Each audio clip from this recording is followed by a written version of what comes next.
Warahmatullahi wabarakatuh. Halo Tribuners dimanapun Anda berada, bagaimana kabar Anda hari ini? Semoga senantiasa sehat dan juga tetap semangat. Berjumpa kembali bersama Overview obrolan virtual bersama Tribun News di edisi hari ini, Kamis 31 Maret 2022 bersama saya Gilang Putranto. Saya Asep Abdullah Rawi. Di kesempatan kali ini kita akan membahas sebuah tema yang sedang hangat, bahkan panas ya bisa dikatakan, terkait mengadang usulan Presiden 3 periode. Asep. Nah, ini memang masih menggelinding ya, Gilang. Memang sebelumnya sempat meredup, tetapi kembali memanas setelah Asosiasi Pemerintah Desa Seluruh Indonesia meneriakkan 3 periode Jokowi di dalam acara resmi kenegaraan. Nah, tambah panas lagi ketika Abdesi ini berencana akan mendeklarasikan Jokowi 3 periode setelah Lebaran, Gilang. Ya, menarik untuk dibahas dan kita sudah hadir 3 narasumber secara virtual. Saya akan sapa yang pertama ada Direktur Pusat Studi dan Konstitusi Pusako Universitas Andalas, ada Bang Ferry Amsari. Bang Ferry, assalamualaikum, apa kabar? Waalaikumsalam, Mas Asep, Mas Gilang, sehat. Alhamdulillah, terima kasih sudah bergabung, Bang Ferry. Kemudian yang kedua ada peneliti Perkumpulan untuk Pemilu dan Demokrasi atau Parledum dari Bang Fadli Ramadhani. Selamat sore, assalamualaikum Bang Fadli. Selamat sore Mas. Sehat Bang ya? Sehat, alhamdulillah. Terima kasih Bang sudah bergabung dengan Tribun. Baik, dan nanti juga akan hadir Koordinator Pusat BEM seluruh Indonesia, ada Bang Kaharudin yang akan join. Baik, sebelum kita mulai berdiskusi, saya akan ini ya ditayangkan terlebih dahulu statement dari tenaga ahli utama Kantor Staf Kepresidenan, ada Bang Ali Mohtar Ngabalin yang akan berstatement mengenai isu 3 periode Presiden Joko Widodo. Kita simak videonya. Asosiasi Pemerintah Desa seluruh Indonesia minta Jokowi 3 periode. Anda mesti tahu bahwa asosiasi pemerintah desa itu adalah pemerintahan paling lapis bawah yang bersentuhan langsung dengan grassroots. Kalau mereka akan datang ke Jakarta kemudian meminta kepada Presiden menyampaikan aspirasi kepada seluruh orang yang hidup di Republik ini tentang 3 periode Presiden Joko Widodo. Namanya aspirasi. Apa yang salah? Konstitusi ada, tidak ada orang bisa melanggar konstitusi. Dia datang, tidak pernah ada orang mengkoordinir, kemudian dia mau datang ke Jakarta berdemonstrasi, kemudian meneriakkan itu kepada Jakarta dan pusat. Mereka meminta 3 periode untuk Presiden Joko Widodo. Kenapa Anda haramkan? Kenapa Anda larang? Ini alam demokrasi, siapa saja boleh berpendapat kok. Kalau Jokowi udah Anda usah Anda tanya, kan Anda boleh tanya kepada pimpinan partai politik, kepada parlemen yang berteriak tentang perubahan amandemen dan lain-lain sebagainya itu di sono, nggak usah datang-datang ke istana dan presiden. Jadi biar saja itu kan aspirasi orang, kan juga nanti DPR yang bisa bicara, MPR dan lain-lain. Jokowi sudah clear, tunduk dan taat pada konstitusi 2 periode. Perpanjangan dan lain-lain itu urusan lain. Jangan paksa Presiden berpendapat. Presiden sudah selesai dengan pendapat dirinya, sadar akan konstitusi. Saya ucapkan selamat untuk Asosiasi Pemerintahan Desa. Terus aja berteriak. Untuk 3 periode, untuk perpanjangan, hak Anda berpendapat di negara demokrasi. Saya Ali Mohtar Ngabalin, juru bicara Kantor Staf Presiden, tenaga ahli utama KSB.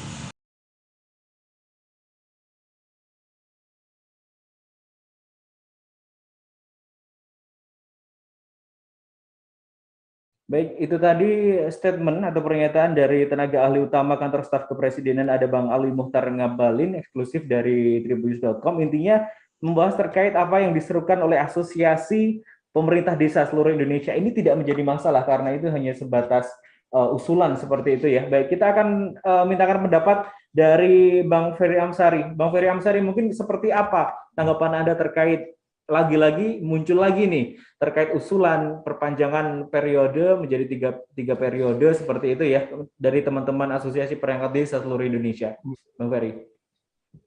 Pertama, terima kasih teman-teman Tribun sudah undang Mas Fadli, Mas Kaharudin. Ada yang menarik dari pernyataan Ngabalin ya, setidak-tidaknya 2 hal. Satu, pernyataannya jauh lebih tegas daripada Jokowi ya. Dia menyatakan taati konstitusi 2 periode. Tapi yang kedua ini yang agak janggal. Dia memerintahkan seluruh kepala desa maupun abdesi ya untuk terus bersuara. Mau 3 periode boleh katanya kan gitu ya. Nah, 2 hal itu kalau kita bahas, satu memang muncul karena saya yakin ya bahwa Jokowi menginginkan ini. Tidak mungkin ada pertemuan dari kepala-kepala desa itu jika kemudian tidak ada persetujuan ya dari Jokowi, lampu hijau dari Jokowi. Luhut saya pikir hanya sekedar tameng dari keinginan-keinginan itu agar Jokowi tidak malu muka dianggap rakus kekuasaan gitu ya. Nah, kalau kita simak sih sebenarnya ini bisa tergambar karena kenapa ini ada relasi disengajanya. Satu, memang kalau kita lihat keinginan Jokowi sedari awal tidak hendak mempertegas sikap ya. Misalnya dia seperti SBY lah mengatakan saya cukup 2 periode sebagaimana ditentukan pasal 7 Undang-Undang Dasar 1945. Begitu dia menyatakan cukup 2 periode, selesai di perdebatan. Jadi kita sebenarnya tidak membahas abdesi para menteri dan segala macam. Kita hanya sekedar menunggu pernyataan tegas dari Jokowi. Sementara Jokowi belum mengeluarkan pernyataan tegas, yang mengkhawatirkan orang-orang di sekeliling Jokowi mengeluarkan pernyataan-pernyataan yang menentang konstitusi. Bahkan saya sempat bercanda ya, jadi nggak boleh juga LBP Jokowi marah atau para pendukungnya marah dengan canda ini. Karena pernyataannya dimulai dari sikap Jokowi. Katanya Jokowi merasa orang yang mendorong 3 periode, perpanjangan masa jabatan dan segala macamnya itu seolah-olah menampar dirinya, ya, mencari muka, ya, mempermalukan dirinya dan segala macam. Saya tidak terbayang begitu banyak orang yang ngomong perpanjangan 3 periode dan segala macamnya, itu bukankah menampar Jokowi berkali-kali begitu ya? Tapi Jokowi tidak meresponnya dengan kemarahan. Harusnya marah begitu karena sudah tertampar gitu ya. Itu sebabnya saya curiga ini memang pilihan Jokowi sedari awal. Kedua, ada transaksi dalam pertemuan dan pernyataan abdesi itu. Transaksi itu berupa satu, dukungan Jokowi 3 periode, yang kemudian dibalas Jokowi dengan memastikan gaji setiap bulan para kepala desa, dan memberikan lambang khusus sebagai kop kepala desa, yaitu lambang burung Garuda. Padahal ketentuan mengenai lambang negara ini sudah ada dalam undang-undang, nggak sembarangan boleh pakai itu. Jadi ini transaksi yang menurut saya konyol, semakin memperlihatkan bagaimana Jokowi begitu berhasrat ya untuk kemudian membujuk rayu orang untuk mendukungnya. Kedua, yang datang itu anggota abdesi pecahan, yang resminya, yang status berbadan hukumnya tidak datang. Kedua, yang mendukung, yang datang itu hanya mendukung 3 periode, sementara yang lain yang tidak mendukung tidak diundang begitu ya. Nah, ini relasi yang saya baca, ada relasi kepentingan, relasi politik. Kedua, oke. Ya, Bang Ferry, tapi di 1 hari setelahnya kemarin Pak Jokowi juga sudah berstatement, tapi statementnya harus taat terhadap konstitusi. Tanggapan Anda seperti apa? Apakah itu tidak ada ketegasannya?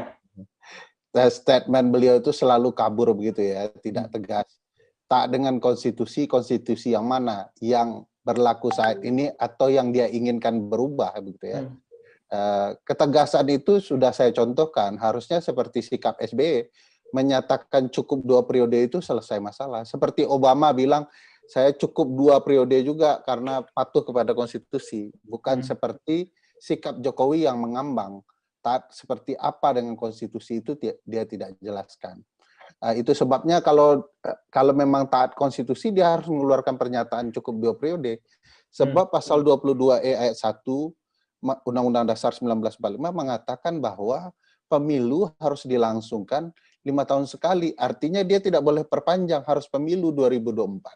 Dan dia tidak boleh membiarkan aparatus pemerintahan terendah seperti kepala desa mengeluarkan pernyataan 3 periode. Sebab pasal 7 Undang-Undang Dasar sudah membatasi hanya 2 periode. Nah, kalau kita bahas Undang-Undang Desa lebih parah lagi tuh, aparatur desa itu harus bahkan bisa ditegur, bahkan hingga diberhentikan kalau menggunakan undang-undang desa. Baik, baik, terima kasih Bang Ferry untuk awal terlebih dahulu. Oke, kita ke Bang Fadli. Bang Fadli, sebenarnya ini kan wacana 3 periode ini kan sudah cukup meredam ya, tetapi kembali muncul dan panas lagi setelah dari ABSI ini meneriakkan 3 periode dan akan mendeklarasikan setelah Lebaran. Nah, menurut Bang Fadli ini, apakah Kades ini tidak paham konstitusi? Saya menduga kuat bahwa memang ini adalah suatu operasi yang dipersiapkan oleh lingkaran atau kelompok politik yang memang menginginkan penundaan pemilu atau masa jabatan presiden ditambah menjadi 3 periode. Jadi saya yakin betul ya apa yang sekarang terjadi di sempalan atau kemudian sebagian dari asosiasi pemerintah desa atau asosiasi kepala desa ini bukan sesuatu yang genuine, bukan sesuatu yang datang tiba-tiba, bukan gerakan yang murni, tapi saya yakin ini adalah sesuatu yang kemudian dikondisikan, dipersiapkan sedemikian rupa oleh siapa? Ya tentu oleh kelompok politik, elit politik yang menginginkan adanya penundaan pemilu, perpanjangan masa jabatan presiden, atau bahkan yang lebih buruk tadi itu, masa jabatan presiden menjadi 3 periode. Nah, kalau kemudian pertanyaannya apakah mereka tidak paham atau tidak patuh pada konstitusi, saya yakin mereka paham dan tahu lah. Paling tidak mereka tahu bahwa masa jabatan presiden itu dalam konstitusi yang berlaku saat ini ya maksimal hanya 2 periode masa jabatan. Dan tentu kalau kemudian mereka akan bersiap mendeklarasikan dukungan kepada Presiden Jokowi untuk menjabat menjadi 3 periode, saya rasa ini potensial ya, berpotensi besar akan menjadi titik konflik yang akan membuat instabilitas politik dan sosial di tengah-tengah masyarakat. Dan ini baru 2 hari atau baru saja ya setelah ada dukungan dari sebagian pecahan pengurus asosiasi pemerintah desa ini, langsung di kelompok yang lainnya membantah dan kemudian keberatan kan bahwa nama asosiasi pemerintah desa dicatut untuk kepentingan perpanjangan masa jabatan presiden. Di antara mereka saja sudah muncul kontradiksi dan pertentangan begitu. Nah, kalau kemudian ini memang didorong dan kemudian digerakkan di akar rumput, saya justru sangat khawatir ini akan jadi benturan sosial, benturan politik yang justru akan merugikan bangsa Indonesia sendiri. Gitu. Dan saya berharap ini yang perlu dipikir-pikir betul oleh elit politik yang terus mendorong soal perpanjangan masa jabatan presiden ini. Bang Fadli, mungkin bisa dijelaskan seharusnya posisi Kades sebagai pejabat publik di pemerintahan paling bawah ini harusnya seperti apa, Bang Fadli? Ya, mereka sebagai ujung tombak dari penyelenggaraan pelayanan publik ya, tata kelola pemerintahan di sektor paling dasar sekali, yang paling bersentuhan dengan masyarakat secara real dalam hari ke hari, day to day, ya mestinya mereka fokus saja memberikan pelayanan yang baik kepada masyarakat. Kemudian juga tidak perlu ikut dalam agenda sebagian kecil ya, kepentingan elit politik yang ingin terus-menerus berkuasa. Nah, jadi kalau kemudian orang atau elit politik yang diduga menggerakkan sebagian dari pengurus asosiasi pemerintah desa ini untuk bersuara atau kemudian mendukung penundaan pemilu kah itu, perpanjangan masa jabatan presiden kah itu, atau jabatan presiden 3 periode, saya yakin dia sedang bermain-main dalam titik konflik yang akan justru merugikan Indonesia sendiri. Jadi saya sebaiknya memang perlu dihitung ulang ini akan sangat berbahaya sekali jika memang ini dipaksakan untuk kemudian memperpanjang masa jabatan presiden, dan apalagi ini mulai kemudian digerakkan stakeholders atau kemudian aktor yang paling dekat dengan masyarakat, dengan warga begitu ya, kepala desa. Ini kan kemudian aktor yang cukup dekat dengan masyarakat secara langsung begitu.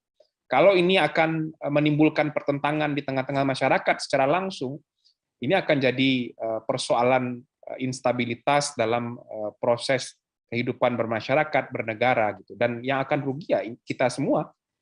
Jadi menurut saya ini yang perlu dihitung betul oleh para elit politik ini. Bang Fadli, mungkin singkat saja Bang, perkiraan dari Bang Fadli ini kan perkiraan ada secara sistematis ya, dimulai dari kepala desa. Nah, mungkin nanti bisa saja sampai mungkin bupati atau gubernur atau yang lain bisa saja enggak Bang? Saya mengira akan bisa saja mengarah ke sana begitu ya. Karena sebagai struktur dari sebuah sistem pemerintahan yang sedang berkuasa, mereka tentu akan berada dalam posisi yang sangat dilematis untuk kemudian tidak mengikuti apa yang kemudian diinginkan oleh sekelompok elit politik, apalagi yang patut diduga ya ada di sekitar istana begitu. Dan tentu saja kalau ini dilakukan, dan saya sangat khawatir ini akan terjadi benturan di tengah masyarakat begitu. Dan kalau kemudian ada permintaan atau kemudian ini akan diduga akan berikutnya akan dilakukan oleh bupati, wali kota, atau kemudian juga bahkan mungkin gubernur ya, dan tentu kita akan melihat sebuah potensi masalah yang akan sangat besar terjadi di tengah-tengah masyarakat yang akan membuat proses penyelenggaraan pemerintahan menjadi terganggu, menjadi tidak stabil, akan ada penolakan yang meluas bagi masyarakat. Karena ini adalah salah satu bentuk dari pengkhianatan terhadap nilai-nilai dan semangat reformasi yang dulu diperjuangkan dengan begitu susah payah oleh banyak sekali orang.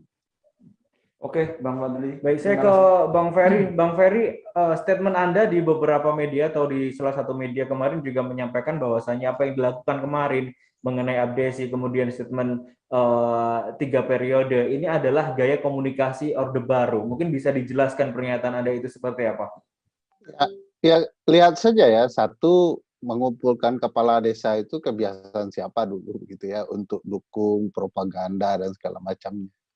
Kalau kita ingat zaman-zaman Orde Baru, dalam berbagai isu ya selalu ada upaya mengumpulkan masyarakat, kepala desa, yang kemudian ujung-ujungnya menyatakan bahwa masih sayang, cinta Pak Soeharto dan segala macamnya. Bahkan kalau kita lihat kan ada gelar yang diberikan. Gelar itu cobalah diingat-ingat, mengingatkan kita kepada Presiden Soeharto ya. Misalnya Presiden Soeharto itu disebut sebagai Bapak Pembangunan Nasional. Nah, sekarang Jokowi baru saja dinobatkan, walaupun tidak resmi-resmi amat ya, sebagai Bapak Pembangunan Desa. Nah, ini kan kita bisa melihat aromanya ya. Bahkan kalau dulu saya ada baca buku biografi Presiden Soeharto, dalam banyak titik mirip-mirip juga dengan sikap dan gaya Joko Widodo dalam merespon sikap dan tindakan publik. Jadi ada nuansa itu. Tinggal kemudian waktu yang membuktikan. Kita mau menunggu Jokowi akan betul-betul menerapkan apa yang sudah pernah diterapkan Soeharto, tergoda dengan memperpanjang masa jabatannya, atau kita memilih untuk kemudian menegakkan, menghormati konstitusi.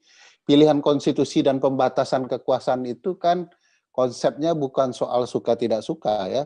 Pokoknya kalau sudah habis masa jabatannya selesai gitu. Tidak ada lagi kemudian perpanjangan, tidak ada lagi pemberian gelar, ngumpul-ngumpulin orang. Harus diingat ya, ini kan hanya soft force ya, upaya menunjukkan kekuatan kepada publik bahwa seluruh kepala desa sudah ada di bawah tangan kekuasaan Jokowi. Yang harus kita ingat, konstitusi kita tidak memberikan hak bahwa presiden itu dipilih oleh sekelompok kepala desa, tapi oleh seluruh warga negara Indonesia. Tetapi ini sebagai bentuk soft force dalam kajian ilmu politik dan sistem presidensial ya, terutama bidang keahlian Fadli, bahwa soal pemilu-pemilu seperti ini akan selalu ada upaya membangun perspektif. Nah, ini sedang dibangun menuju 2024, bentuknya berbagai macam. Nah, itu ada keinginan setelah Lebaran akan ada gelar bersama-sama. Saya pikir kalau Jokowi itu orangnya adalah presiden yang benar, negarawan, sudah pasti itu terlarang, tidak akan diperbolehkan. Ada pernyataan misalnya Ngabalin mengatakan ini kebebasan pernyataan sikap, salah. Dia nggak ngerti hak kemerdekaan menyatakan pendapat tapi ngomong begitu, termasuk Presiden Jokowi juga ngomong begitu. Aparat negara, aparatur pemerintahan terendah seperti kepala desa itu dilarang. Satu yang dilarang menurut pasal 9 Undang-Undang Nomor 6 Tahun 2014 tentang desa ya. Satu, dilarang menunjukkan keberpihakan melalui penyalahgunaan kewenangan gitu ya. Kedua, tidak boleh kemudian mereka melakukan keputusan yang merugikan ya, atau yang menguntungkan ya diri sendiri, keluarga, pihak lain, atau golongan tertentu. Ini Jokowi sudah diuntungkan dengan sikap mereka begini. Ketiga, mereka dilarang kemudian menyalahgunakan wewenang. Keempat, mereka dilarang kemudian mendukung calon presiden, calon kepala daerah dalam pemilu di masa kampanye. Ada yang mengatakan begini kepada saya, loh, sekarang kan tidak masa kampanye, jadi boleh dukung-dukung saja. Ini yang kebelenger ke pemahaman konstitusionalnya. Kalau di masa kampanye saja tidak boleh, apalagi di masa tidak kampanye. Orang kampanye itu masa yang terbuka untuk menyanjung-nyanjung orang, dilarang. Ya di masa yang tidak kampanye ya dilarang, lebih dilarang lagi kepala desa itu. Nah itu sebabnya pemahaman ini bagi saya ya, yang saya dapatkan kesannya dari pemerintahan Jokowi, mereka tidak peduli apa bunyi peraturan perundang-undangan, tidak peduli dengan nilai-nilai konstitusi, yang penting melakukan segala cara untuk membenarkan perpanjangan kekuasaan ini. Baik, artinya teman-teman abdesi kemarin yang menyuarakan itu sudah melanggar undang-undang desa, ya Bang? Iya. Jadi ada juga yang mengatakan ke saya kan begini, ini kan yang menyatakan bukan abdesinya, tetapi kepala desanya. Nah, lebih salah lagi itu pernyataannya. Kalau pernyataannya itu dinyatakan oleh perorangan abdesi, dia pasti salah karena melanggar undang-undang desa. Karena perintahnya jelas kepala desa dilarang gitu ya. Dan sanksinya bisa 3. Nah, kalau abdesi yang melakukan pernyataan itu lebih salah lagi juga. Karena sekelompok orang kepala desa berkumpul untuk menjalankan kepentingan politik tertentu. Baik. Bang Ferry, ini kan sebelumnya singkat saja ya, mungkin kemarin ada dari elit partai, ini terkait juga entah perpanjangan maupun penundaan pemilu. Pertama dari elit partai, kemudian ada juga beberapa waktu lalu perkumpulan seperti Kobar dan lain sebagainya. Kemudian ini dari kepala desa. Apakah ini ada orkestranya di balik ini? Apakah ini settingan seperti itu? Ya, dalam batas penalarannya wajar ya, kondisi seperti ini kan jelas terlihat bahwa ini ada tahapan, ada yang bisa kita katakan kausalitas dalam politik ya, di mana kemudian sebuah sebab menimbulkan akibat. Ya tentu dalam konteks ilmu hukum ya, ini sudah bukti-bukti yang menguatkan, bukti petunjuk bahwa ini memang digerakkan. Tidak mungkin tiba-tiba ujuk-ujuk ya kepala desa itu dikumpulkan. Emang apa urusan kepala desa dikumpulkan kemarin? Apakah bicara soal cap burung Garuda, naik gaji 1 bulan, kan tidak perlu dikumpulkan, cukup Jokowi buat keputusan. Tapi ini ada upaya mengumpulkan orang, lalu tiba-tiba keluar pernyataan, lalu Jokowi pura-pura tidak dengar, apa gitu, minta diulang pernyataan itu ya. Saya sudah jelas ini ada motivasi ya, untuk membangun perspektif ya. Ini perang pemikiran, perang yang kemudian dalam ruang politik ingin mengkotak-kotakkan orang, ingin memperjelas status bahwa banyak pendukung Jokowi gitu ya. Padahal bukan soal banyaknya, mau 200 juta warga negara Indonesia bilang dia mau Jokowi sekali lagi, konstitusi bilang aturan mainnya tidak boleh. Maka tidak boleh, karena itulah the supreme law of the land ya, hukum paling tinggi yang harus dipatuhi siapa saja, termasuk warga negara, apalagi sekadar kepala desa. Baik, terima kasih Bang Ferry. Oke, kita ke Bang Fadli. Bang Fadli, dalam kesempatan tadi KSP Ngabalin itu sempat menyinggung kenapa ada usulan ini diharamkan. Nah, terkait dengan 3 periode. Nah, sementara dari Bang Ferry ini menyebut ada salah satu kepala desa ini tidak boleh adanya keberpihakan, kemudian menyalahgunakan wewenang dan lain sebagainya gitu, dukung-mendukung. Nah, apa ini dampak terhadap demokrasi kita, Bang Fadli? Ya, menurut saya sih orang yang mengatakan kenapa ini dilarang, ini sebuah kebebasan berpendapat. Kalau ini disampaikan oleh orang yang tidak berada dalam lingkaran kekuasaan dan sedang memegang masa jabatan presiden dan lingkaran-lingkaran di sekitarnya, mungkin nggak ada masalah.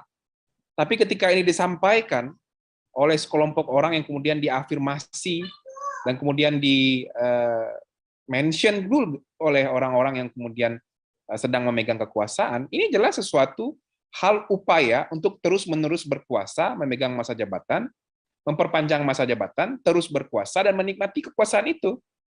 Jelas ini suatu masalah yang di dalam konstitusi, seperti yang disampaikan oleh Bang Ferry, nggak boleh. Jangankan jadi 3 periode ya, memperpanjang 1 jam atau 1 menit pun nggak boleh itu presiden. Karena salah satu hal yang paling mendasar ya, yang dulu kemudian digugat secara panjang episode sejarahnya terhadap Orde Baru, khususnya Soeharto ya soal tidak mau berhenti jadi presiden ini, mau berkuasa terus-menerus. Nah sekarang, ini yang mau coba dilakukan. Memperpanjang masa jabatan, ingin terus berkuasa, ingin terus jadi presiden, ingin 3 periode jadi presiden, ini yang akan mereka lakukan. Jadi ketika ada orang yang mempertanyakan dan mengkritik itu, kemudian mereka balik bertanya, apa yang salah dengan itu? Nah, saya justru bertanya ini, yang sakit orang yang mengkritik atau orang yang kemudian justru mengatakan kenapa ini jadi masalah gitu. Siapa yang ahistoris sebetulnya ini?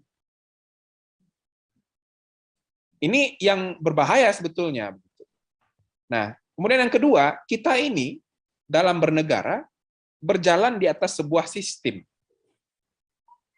Sistem presidensial sebagai sistem pemerintahan yang dijalankan oleh Indonesia itu bukan berlandaskan pada individu atau sosok atau bahkan tokoh tertentu.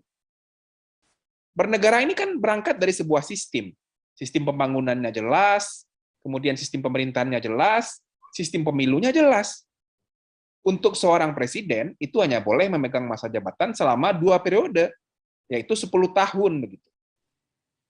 Bahwa dia sekarang sedang ada program, ada keinginan untuk membangun ibu kota negara misalnya, atau ada proyek infrastruktur prestisius yang lagi dibangun, kemudian itu diperkirakan tidak akan selesai di 2024, dan kemudian merasa perlu menyelesaikan itu, perlu menyelesaikan pembangunan, cara berpikir itu yang salah menurut saya.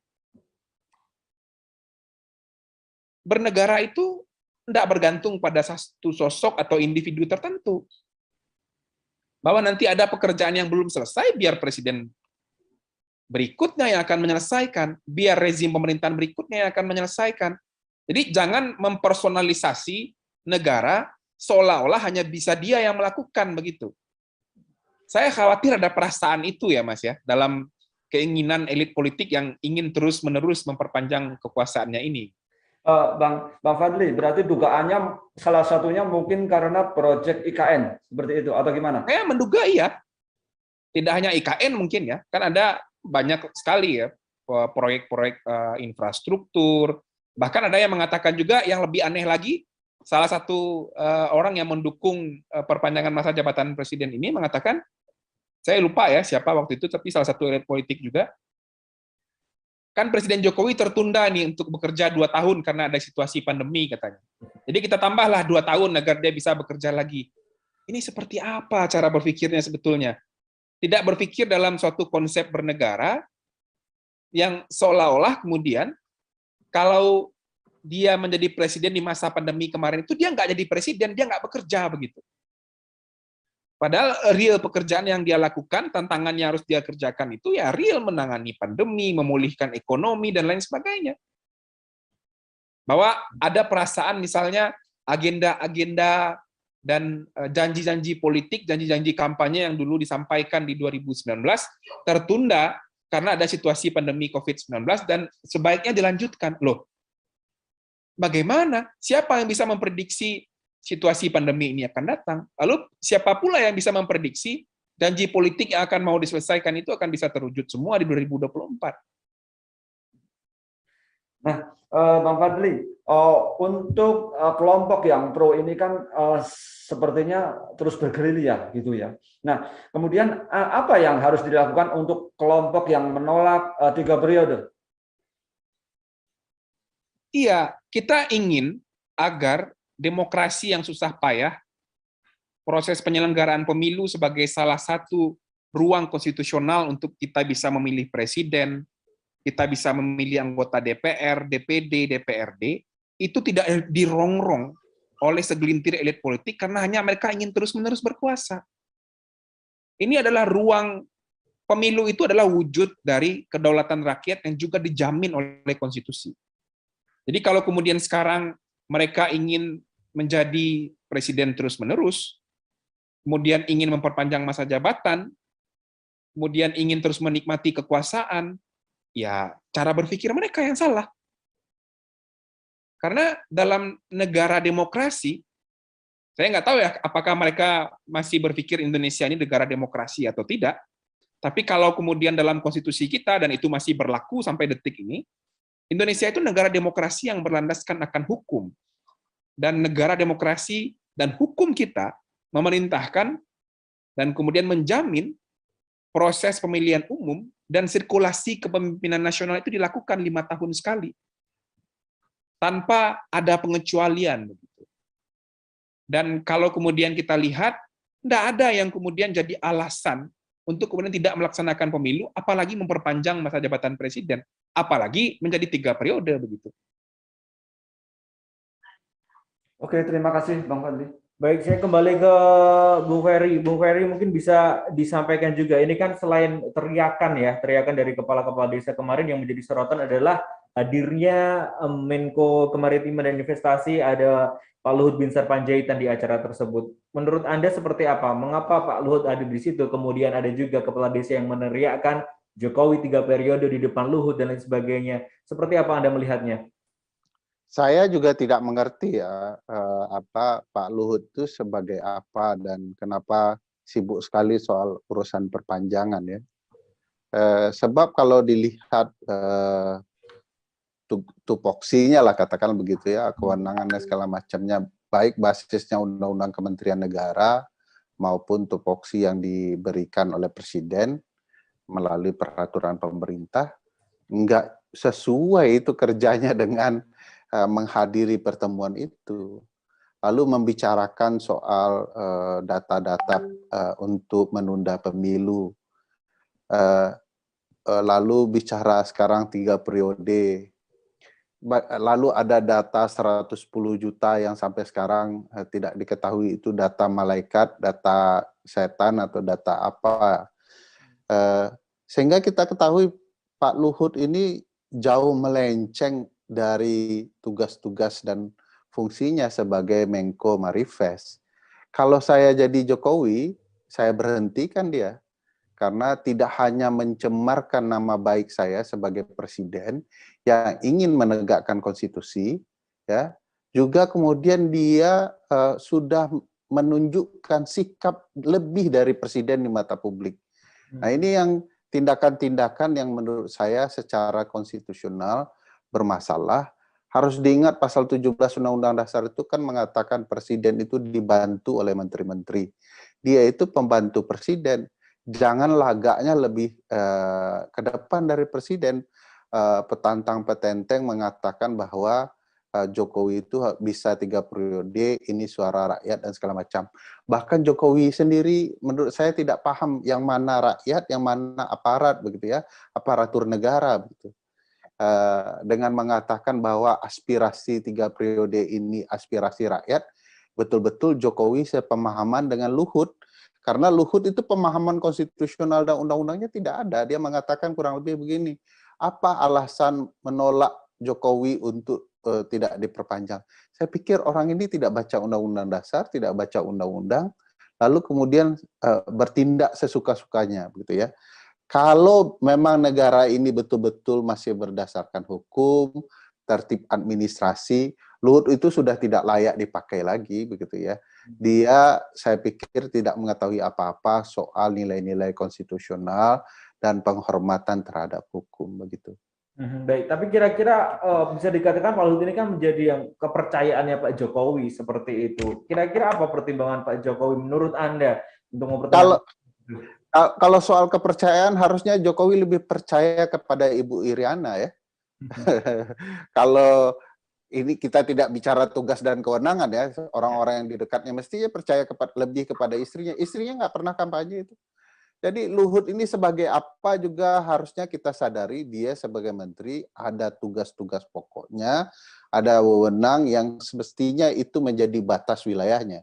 Tidak ada menteri yang bisa mengerjakan apapun. Kalau bisa mengerjakan apapun itu presiden namanya. Dia yang akan mengendalikan apa saja persoalan, memerintahkan orang-orang, dan menggunakan berbagai isu untuk terkait dengan kebijakan dan tindakan ketatanegaraannya. Nah ini yang saya lihat agak aneh juga ya, orang yang tidak mengerjakan tugas pokoknya sendiri, tapi mengerjakan hal yang lain, malah dipertahankan, malah dibawa kemana-mana, kan jadi agak aneh. Kalau ada Menko Marifest, baik urusan ikan, baik urusan laut, baik urusan investasi, baik urusan pariwisata, urusan ekonomi, bahkan urusan pandemik pun ya dikerjakan itu kan di luar tupoksinya. Jadi ini sepertinya semacam Perdana Menteri kalau dicatur ya, bisa melangkah kemana-mana suka-suka. Dan harus diingat, ini bukan Republik Catur, ini Republik Indonesia yang tatanannya sudah ada di dalam konstitusi. Baik, terima kasih Bang Ferry. Oke, kita kembali ke Bang Fadli. Bang Fadli, sehari setelah viral dukungan Kades, Jokowi lantas berstatement melalui Instagram resminya. Isinya seperti ini. Semua pihak harus taat terhadap konstitusi yang sudah jelas mengatur masa jabatan presiden. Konstitusi kita sudah jelas dan kita harus taat, harus patuh terhadap konstitusi. Itu saja. Nah, apa komentar dari Bang Fadli soal statement dari Jokowi yang terakhir? Simpel saja ya. Jokowi itu sebagai presiden pasti paham bahwa masa jabatan presiden itu hanya boleh 2 kali.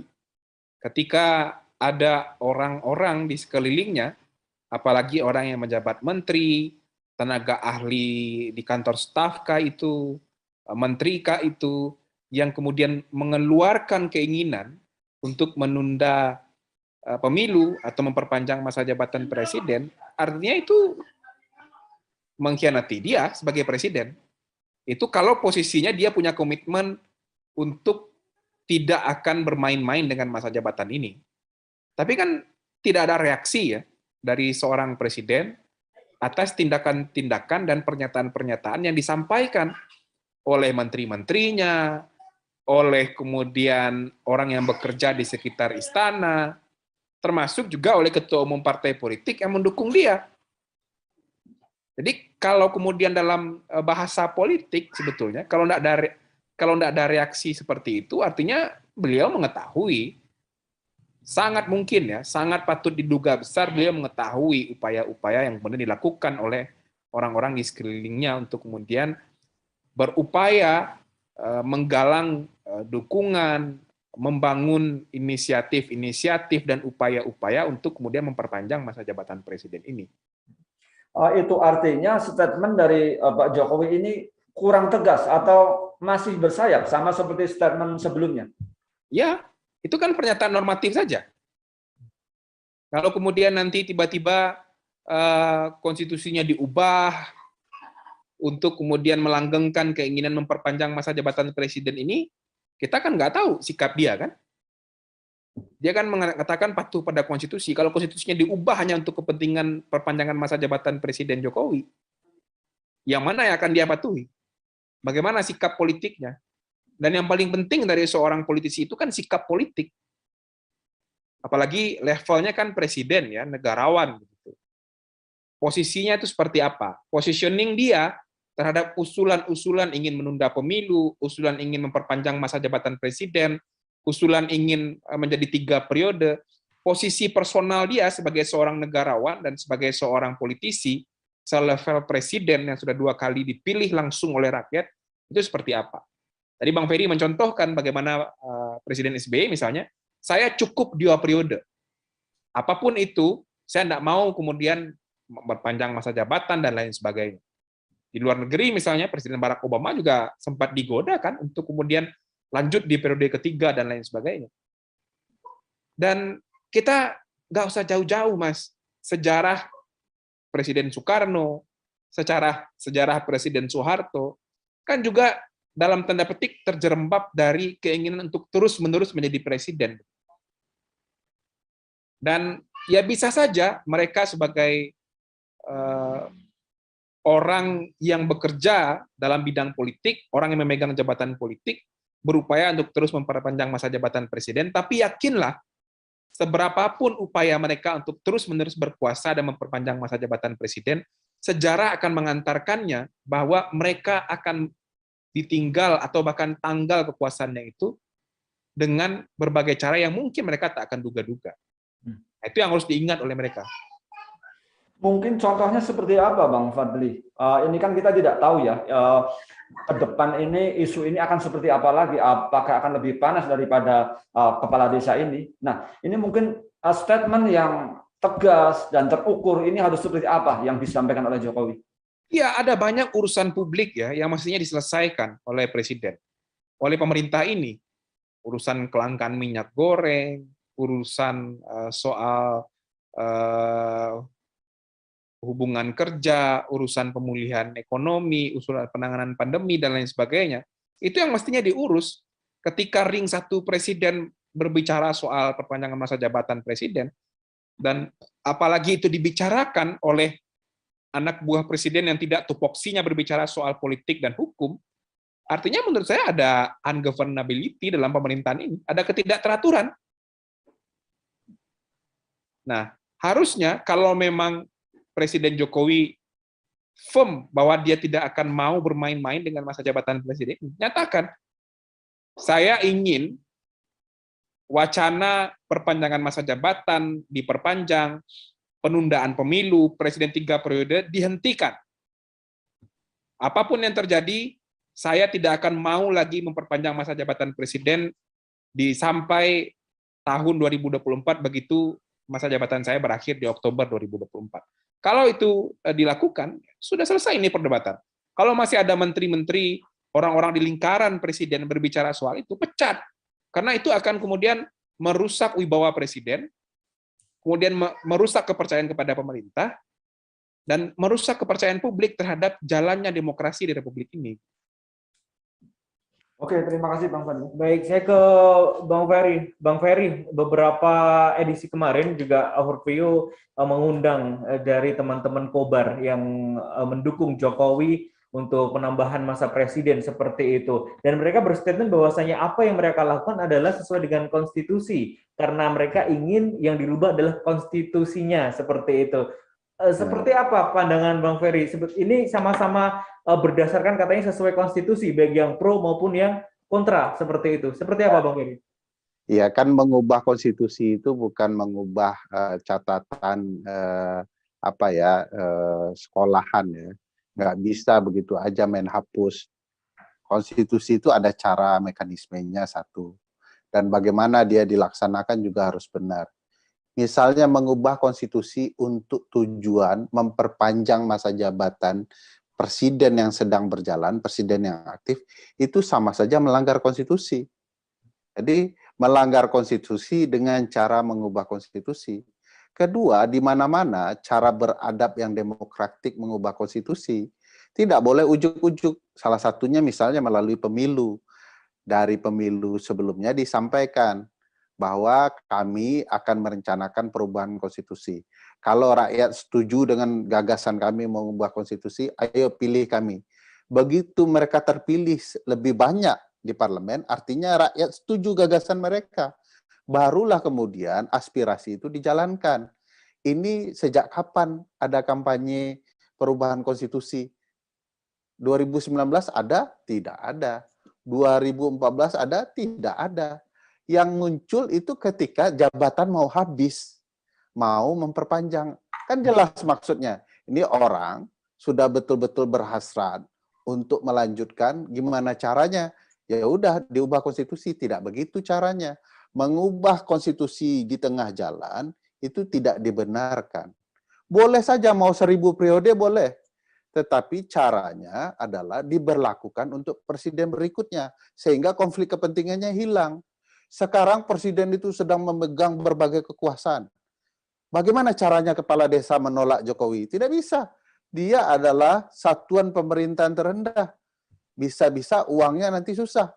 Makanya tawarannya gaji itu per bulan. Nah, ini kan kepentingan. Jadi mengubah konstitusi itu dengan cara, ada teorinya, tidak suka-suka. Ini bukan undang-undang biasa. Ini konstitusi, di atas undang-undang, di atas staf MPR. Caranya cara khusus, tidak bisa ujuk-ujuk. Tiba-tiba mau habis 2-3 tahun lagi, perasaan cinta kepada Jokowi tumbuh, lalu ingin diperpanjang, tidak bisa begitu. Ini tidak suka-suka ya. Nah, oleh karena itu proses itu yang dijalankan. Nah, kalau Jokowi kemudian membangun image ya, mempropaganda publik ya, mencoba menghasut dengan orang-orang tertentu, ya pasti tidak dibenarkan mekanisme itu. Kalau memang mau mengubah undang-undang dasar, ya lalui dulu mekanismenya. Apakah sudah ada sepertiga anggota DPR yang mengusulkan? Atas dasar apa anggota DPR yang merupakan wakil rakyat itu mengusulkan? Kan perlu dipertanyakan. Nah, sampai saat ini saya pikir tidak ada dasar bagi wakil rakyat di DPR yang merupakan anggota MPR, ya, sepertiga anggota MPR, yang kemudian berdasarkan kepentingan rakyat lalu mengusulkan perubahan. Apa catatannya? Apa hasil? Kan perubahan itu menyebutkan pasal dan alasan perubahan. Sampai hari ini tidak ada. Lalu kalau Jokowi main kekuasaan, karena ada teorinya ya, teori perubahan konstitusi yang buruk ya, atau disebut juga bahasa halusnya informal amendment, gitu ya, perubahan informal. Apa caranya? Menggunakan kekuatan politik ya, yang menekan, some political force ya, yang mendesak, memaksakan situasi, menggunakan berbagai kekuatan. Ya kalau cara perubahan begini ya tidak benar begitu ya. Karena menggunakan cara-cara yang tidak dihalalkan konstitusi, yang tidak menjadi sandaran dari pemikiran-pemikiran hukum tata negara. Ya orang bilang kami ingin merubah, siapa saja bilang ingin mengubah konstitusi, itu ancaman bagi konstitusi kita. Kenapa mereka tiba-tiba mengeluarkan pernyataan itu? Karena mereka sedang ingin melindungi dan memperpanjang kekuasaan. Harus diingat, godaan terbesar seorang presiden di muka bumi ini, termasuk Presiden Jokowi, adalah memperpanjang masa jabatan. Kenapa? Karena dia sudah menumpuk kekuasaan. Dia punya semua ya. Dia kepala negara, dia kepala pemerintahan, dia punya kekuasaan membuat undang-undang lebih dari DPR, dia bisa memilih hakim, dia dilayani ya, naik mobil dibukakan pintu dan segala macam ya, dari hal besar hingga remeh-temeh. Tidak ada kecuali ya bahwa masa jabatan dengan kekuasaan besar itu akan berakhir menurut konstitusi. Nah, oleh karena itu dia sengaja memperpanjang. Nikmat mana lagi yang seorang presiden dustakan ya kalau tidak dilayani itu, sehingga kemudian dia berkeinginan pasti secara hasrat ya, godaan tertingginya adalah memperpanjang masa jabatan. Jadi Pak Presiden Jokowi sedang digoda ya, kepentingan pribadinya untuk memperpanjang, tetapi tidak mau patuh pagar-pagar konstitusi gitu. Baik, terima kasih Bang Ferry. Pak Jokowi sedang digoda ini. Oke, kita kembali ke Bang Fadli. Bang Fadli, selain daripada Pak Jokowi ini kan keluarga di presiden ini kan ini ada anak dan mantunya ya yang berada di pemerintahan. Ada di wali kota Solo sama wali kota Medan. Nah, apakah hal ini soal perpanjangan ini tidak mempengaruhi citra keluarganya seperti itu?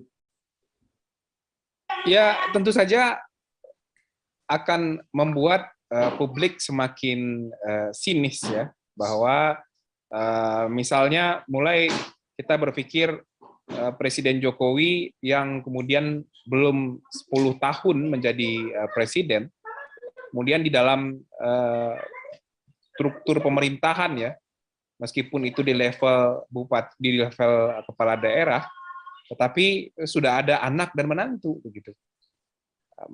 Meskipun dia beralasan ini kan demokrasi, rakyat yang menginginkan gitu.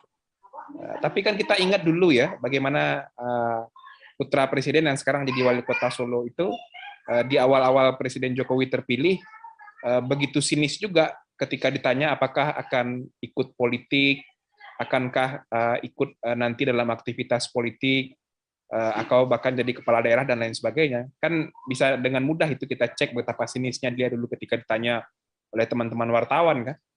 Nah, tapi sekarang tiba-tiba malah semangat sekali, kemudian malah jadi wali kota begitu. Termasuk juga ada anak-anak menantu sekarang juga jadi wali kota. Nah, jadi menurut saya tidak ada kebijaksanaan dan kearifan di sini. Kalaupun memang akan menjadi diri kepala daerah, akan jauh lebih elok dan jauh lebih elegan ketika itu dilakukan ketika Presiden Jokowi sudah selesai masa jabatannya begitu. Nah, tapi ya sudahlah, ketika ini sudah terjadi dan sekarang ada upaya dan tindakan ya, serangkaian upaya dan serangkaian tindakan yang dilakukan oleh orang-orang dekatnya untuk terus memperpanjang masa jabatan presiden dan terus-menerus berkuasa, saya yakin ini akan menemukan titik kejenuhan bagi publik dan dampaknya tidak akan baik bagi Indonesia. Jadi kalau memang elit politik ini masih main-main dengan masa jabatan presiden, apalagi coba kemudian mulai mensiasati dengan melibatkan kepala desa sebagai aparatur paling rendah dan paling dekat bersentuhan dengan publik, saya jujur saja sangat khawatir ini akan jadi bumerang terhadap demokrasi kita dan stabilitas pemerintahan dan stabilitas sosial kita begitu ya. Karena akan potensial terjadi benturan di tengah-tengah masyarakat. Yang terakhir, Bang Fadli, ini soal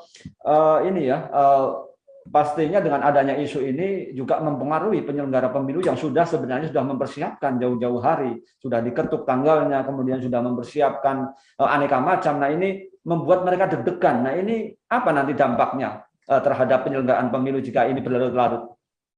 Ya, penyelenggaraan pemilu pun saat ini terancam untuk bisa dilaksanakan tepat waktu. Karena Undang-Undang Pemilu, Undang-Undang Nomor 7 tahun 2017 itu eksplisit mengatakan tahapan pemilu itu paling lambat dimulai 20 bulan sebelum hari pemungutan suara. Hari pemungutan suara sudah diputuskan 14 Februari 2024. Kalau kita tarik mundur 20 bulan dari 14 Februari 2024, itu jatuh di 14 Juni 2022 ini. Nah, sekarang bagaimana mau memulai tahapan pemilunya, Mas? Sementara anggarannya saja belum ada. Kan anggaran penyelenggaraan pemilu, penyelenggaraan tahapan pemilu ya, kalau anggaran rutin kelembagaan KPU dan Bawaslu ya ada. Tapi anggaran pelaksanaan tahapan pemilu itu kan punya pagu tersendiri dalam APBN. Itu belum disepakati sama sekali. Nah, bagaimana KPU mau memulai tahapan? Kalau kita rujuk ya, draft, ini masih draft ya, draft peraturan KPU soal tahapan program dan jadwal pelaksanaan pemilu 2024, pendaftaran partai politik peserta pemilu itu akan dimulai di awal Agustus 2022. Dan sebelum tahapan pendaftaran itu dimulai, ada beberapa prakondisi yang harus dipersiapkan, dan itu membutuhkan biaya. Misalnya soal peraturannya, sosialisasi peraturannya, menyiapkan platform untuk pendaftaran partai politik, kemudian merekrut petugas untuk melakukan verifikasi. Ya enggak langsung kemudian tiba-tiba langsung mulai pendaftaran partai politik, kan nggak bisa seperti itu.